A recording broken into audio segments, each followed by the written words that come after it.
नमस्कार मित्रांनो, आपण मागच्या व्हिडिओमध्ये बघितलं की SIP म्हणजे काय आहे, म्युच्युअल फंड म्हणजे काय आहे, SIP मध्ये टाकलेले पैसे.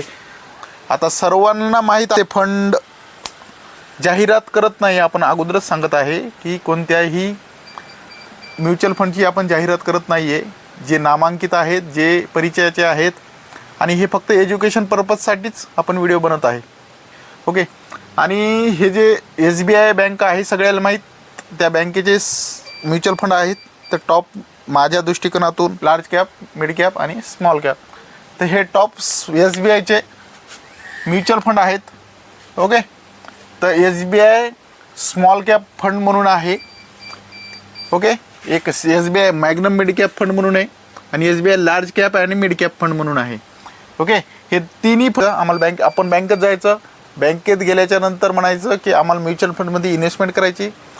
तिथल्या मॅनेजरला भेटा, ते मॅनेजर तुम्हाला सांगल आणि ते तुम्हाला पूर्ण माहिती देतील. ओके. तिथून एखादी SIP त्याच्या थ्रू चालू करून घ्या आणि तुमचा पोर्टफोलिओ नंबर येऊन जाते. ओके. आणि नंतर एक SIP तुमच्या त्याच्याकडून 500 रुपयाची करून घ्या. नंतर डायरेक्ट प्लॅन त्याच्याकडून एक रेग्युलर प्लॅनमध्ये घ्या. नंतर एक तुमचा पोर्टफोलिओ जनरेट झाला की तुम्ही तुमच्या मोबाईलवरून करून तुम्हाला माहिती होऊन जाईल काय असं करायचं काय नाही. तुम्ही मोबाईलवरून करून डायरेक्ट प्लॅन घ्या. ओके. तर त्याच्यात बघा, चला SBI स्मॉल कॅप फंड म्हणून जर समजा त्यात आपण 19% गृहीत धरू. SBI स्मॉल कॅपमध्ये 1000 रुपये समजा दर मंथली जर टाकले आपण त्याच्यात, तर किती वर्षासाठी? 30 वर्षासाठी बघायला पहा आपण. 30 वर्ष. ओके. 1000 रुपये जर दरवर्षी टाकत राहिलो तर 3,60,000 रुपये जमा होती. त्याची मॅच्युरिटी व्हॅल्यू होती बघा 1,82,73,152 रुपये. ओके. आणि तसंच बघा मॅग्नम मिड कॅप म्हणून SBIचा 15% रिटर्न धरू आपण. 1000 रुपये पर मंथ, 30 वर्षासाठीच आहे. 3,60,000 रुपयाची इन्व्हेस्टमेंट होणार. त्याची तुम्हाला 70,09,820 रुपये एवढी अमाऊंट होऊ शकते, भेटू शकते.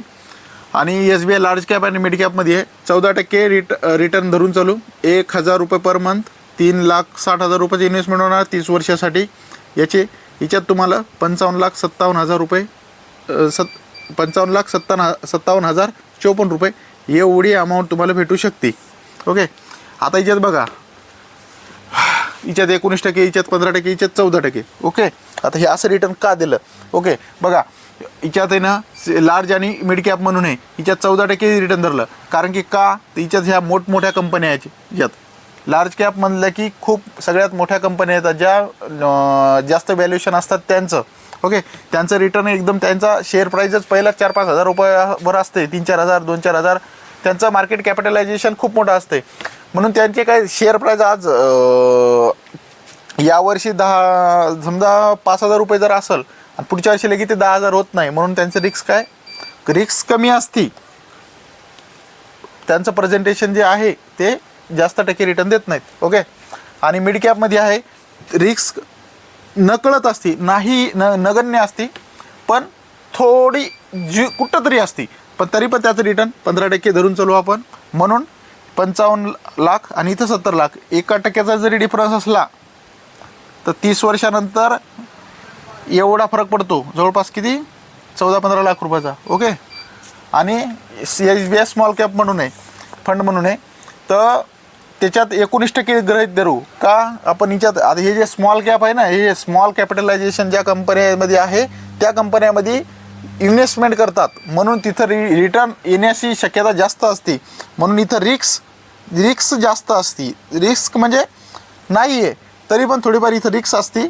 म्हणून इथं जास्त रिटर्न येऊ शकते. 1,82,73,152 रुपये एवढी अमाऊंट होऊ शकते. हे झालं SBIचे small cap, magnum mid cap आणि SBI लार्ज आणि मिड कॅप 3 फंड. ओके. हे अशा. आता असं आपण म्हणायचं का सगळे पैसे हिच्यातच टाकू आपण? ओके.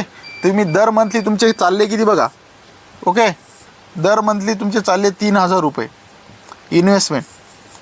3,000 रुपये इन्व्हेस्टमेंट करत असताना आपण हे तिन्ही जरी चॉईस केले तर 55, 70 आणि 1,82,00,000 एवढी रिटर्न येते. पण उदाहरणार्थ तिच्यात कमी जास्त होऊ शकते. हां, एखादा 2% इकडं तिकडं कमी जास्त. पण सगळे पैसे आपण स्मॉल कॅपमध्ये टाकायला पाहिजे का? टाकू शकता, पण माझ्या मते टाकू नका. ओके, कारण की रिस्क डिवाइड करायची असते. कधी पण आहे ना एकाच म्युच्युअल फंडमध्ये सगळी SIP करून नसते टाकायची. आपल्याला 3,000 गुंतवायचे असतील 3-4 फंडमध्ये टाका. 10,000 रुपये गुंतवायचे असतील 4-5 फंडमध्ये टाका. 20,000 रुपये दर महिन्याला टाकायचे असतील तर 5-7-8-10 फंडमध्ये टाका. तुम्ही रिस्क डिवाइड होत असते. ओके, हिच्यात पुन्हा आपण हे 3 फंडच नाहीत, हिच्यात मल्टी कॅप म्हणून येते, फ्लेक्सी कॅप म्हणून येते. असे फंड वेगवेगळे क्रायटेरिया येतात. आणि होताच तर कोणत्याही बँक समजा म्युच्युअल फंड जर घ्यायचे असतील तर कोणत्याही बँकेचे घ्या. समजा उदाहरणार्थ एज्युकेशन पर्पजनुसार सांगायला आपण बँकेचे घेतले, HDFCचा आहे, ICICIचा आहे, ॲक्सिसचा आहे, बंधनचा आहे, SBIचा आहे. ओके, असे बरेच म्युच्युअल फंड आहेत. होताच तर इकडे जा. बिना रिक्समध्ये समजा हिच्यात रिक्स कमी आहे. ओके, रिक्स असते, प्रत्येक गोष्टीत रिक्स आहे. ओके, व्हिडिओ आवडला असेल तर लाईक करा, शेअर करा आणि सबस्क्राईब करा. ओके.